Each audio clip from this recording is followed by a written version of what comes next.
Hello, good day to all my fanatics. Welcome back again to our channel. So, pag-usapan natin ngayon guys kung paano gamutin ang African lovebirds na binugbog ng kanyang kapares at maaring yung African lovebird na kinagat ng pusa o nakalmot ng pusa o nahablot ng daga o nakagat ng daga. So kadalasan kapag ganun ang nangyari sa inyong African lovebird ay nagkakaroon ito ng sugat o ng wound o ng mga cut sa kanyang parte ng katawan. So kapag ganyan ay maaaring humantong ito sa kamatayan kung hindi ito naagapang gamutin. So narito yung mga pamamaraan para hindi mamatay ang mga ibon na nagkaroon ng ganitong sitwasyon. Panoorin natin guys. So ang ginagawa natin yan kapag meron tayong ganyang ibon na binugbog ng ipinapares natin sa kanya, bali chinecheck muna natin isa-isa kung saan yung mga parte na nasugatan siya. So chinecheck muna natin ganyan dahan-dahan dahil alam naman natin na napakasakit ng ganyang sugat. So kung tayo nga bilang tao ay umaaray tayo sa mga sugat natin pag tayo nadadapa o nasusubsob, much more sa mga ibon na mas maliliit at mas yung pain na nararamdaman nila ay mas masakit. So yung ibon natin ito ay halos yun na nga, buti na agapan natin na mapansin bakit naglalagas sa ilalim ng cages yung mga balahibo at bakit umiiyak yung African lovebird tuwing hapon. So inano natin, chinek up natin yung ibon kinagabihan. So ito na nga yung nangyari, binugbog na nga siya yung kanyang kapares, yung pinapares natin sa kanya. So ito nga, ang first aid natin gagawin ay lilinisan muna natin ng peroxide hydrogen o yung agua oxinada na tinatawag nila. So lilinisan muna natin ng ganyan, kukuha tayo ng bulak, then papahiran natin yung mga wounded parts niya, yung mga nasugatan dun sa katawan ng ibon. So bandang ilalim, so pinahida natin ng agua oxinada para malinisan at matanggal yung mga germs na maaring maging sanhi ng infection sa kanya. So dahan-dahan lang po ang lilinis sa kanya kasi talagang alam naman natin na napakasakit. So hanggang dito sa hita niya, bali natuka siya nung pinapares natin sa kanya. Kasi mas mas matanda yung yung hen na yun kaysa sa kanya na ito'y 6 months old lang itong kak na ito. So bali yun na nga, buti na agapan natin at sana hopefully ay gumaling itong African lovebirds na ito kasi sayang siya. So ito na nga, linisan natin maigi para hindi ma-infection. So kumuha ulit ako ng another bulak, then nilagyan ko ulit ng agua oxinada, tsaka natin papahidan ulit, ididip natin o ididikit natin, ititubog natin ito sa kanyang sugat para tuluyang luminis yung sugat at makasurvive itong ibon na ito. So ilan lamang yan sa pamamaraan na ginagamit natin. So after nyan, hindi pa dyan nagtatapos yung ating paggagamot sa kanya. So bali after nating linisan, maya maya ay papahiran din natin siya ng betadine. So betadine, yan isa sa mga gamot na maaari nyong ipahid sa inyong African lovebird na binugbog ng kapwa niya ibon. So maya papahiran natin yan ng betadine after niyang malinisan. So siya ang unang makakabiling dun sa betadine natin nabili. So ito na, papahiran na natin siya ng betadine. Kasi itong betadine na ito mabilis na magpatuyo ng sugat at mabilis na magpagaling sa mga sugat na sanhi ng ibang ibon sa flight cage o sa sa cage na pinaglagyan nyo sa kanila. So butasan lang natin sandali itong betadine para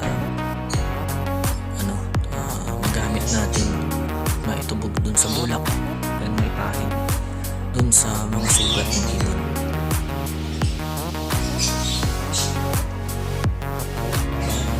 So ito bagong-bago pa yung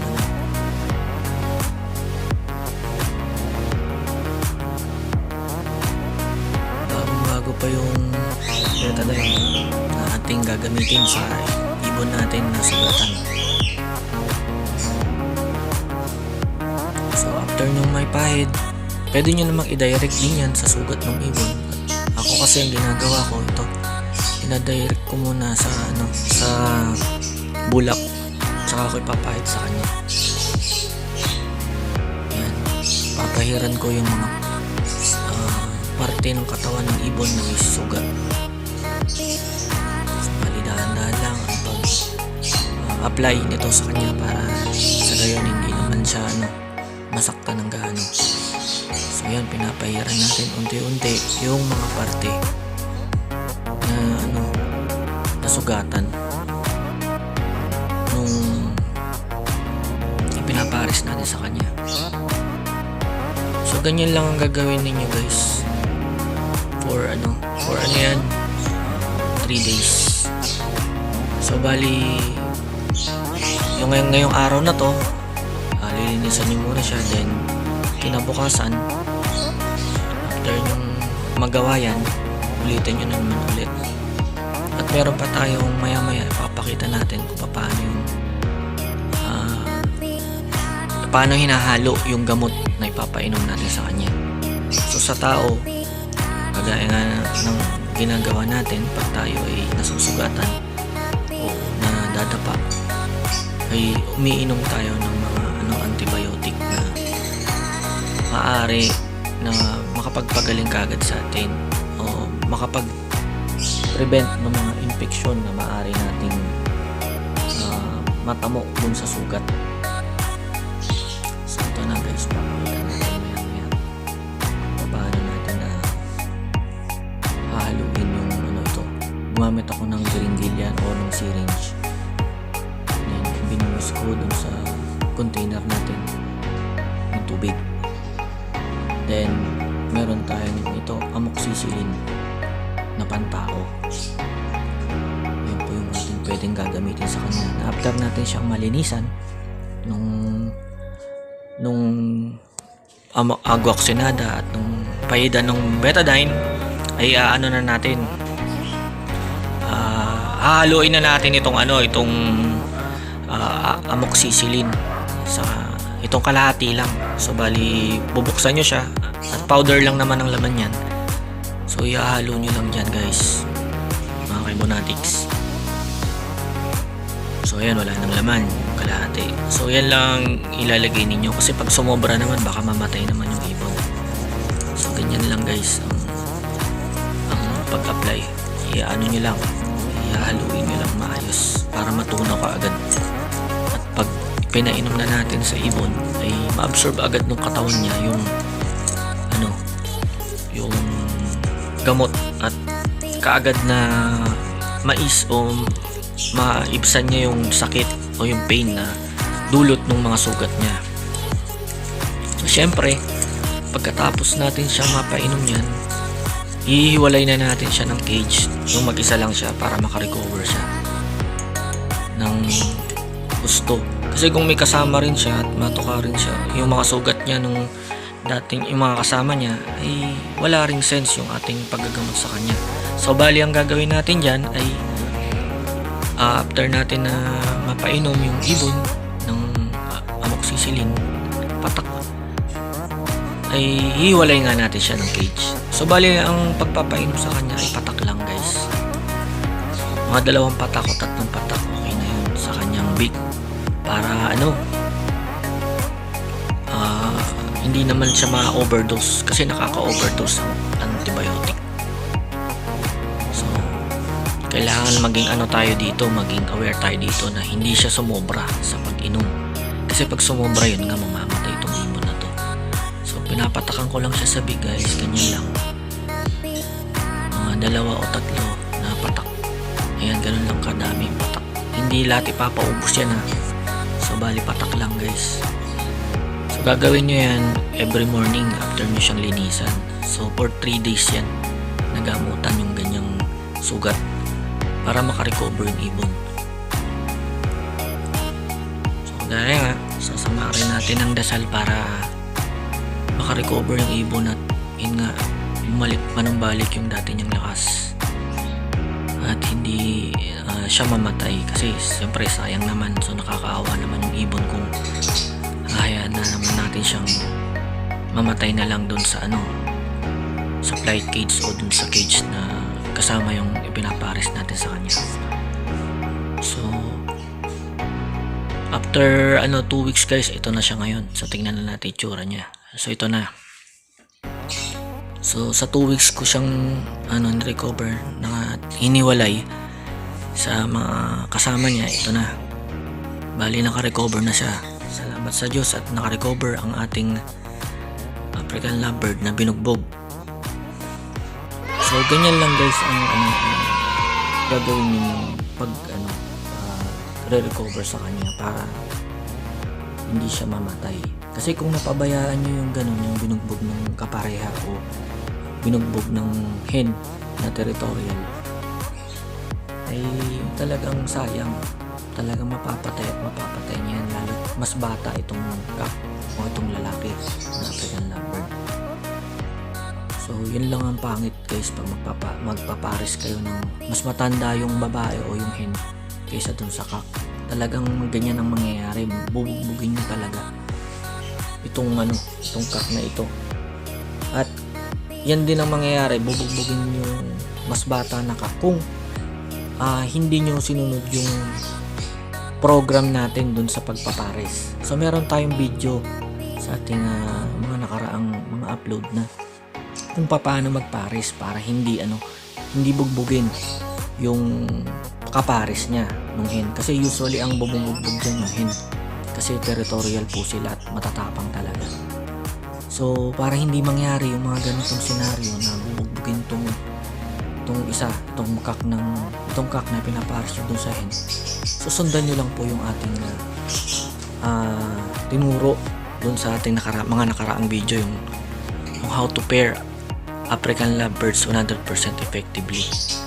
So bali yun po ay tinuro din po sa akin at atin naman pong ini-apply. Then dun sa African lovebird natin na na isang opaline cock ay naipares po natin siya sa 4 na magkakaibang hen na hindi po siya binubugbog nung mga hen na yun kasi mas matanda sa kanya. Actually yung opa cock yun ay bata po talaga siya. So hindi siya kagaya nitong African lovebird natin ito na nasa video natin ngayon na talagang nabugbog siya. So itong video na to ay experiment po natin. Kapag hindi tayo gumamit ng sistema sa pagpapares ng African lovebird, so ganyan po yung mangyayari. So mabubugbog po talaga siya at maaaring ikamatay ng ibon. Edi mas nakakalungkot po at mas kawawa naman kung mahal nating nabili yung ibon tas mamamatay lang. So guys, sana may natutunan kayo sa ating video. So sa mga hindi pa nagsusubscribe, inanyayahan ko po kayo mag-subscribe sa ating YouTube channel. So hanggang sa muli po nating video, maraming salamat po. Shoutout tayo mga Kaibonatics. Shoutout kay Olen Gapi Habis from Bahrain. Shoutout kay Angelito Celis. Shoutout kay Blaine Ren S. Legaspi. Shoutout kay James Abraham. Shoutout kay Guhit Pinoy. Shoutout kay Erna Saldivar from July ng Bataan. Joar Aguinaldo. Shoutout sa'yo. At shoutout kay Alan Severino. At shoutout kay Rizwan Memud. Breed lang ng breed! Don't forget to like, share, and subscribe!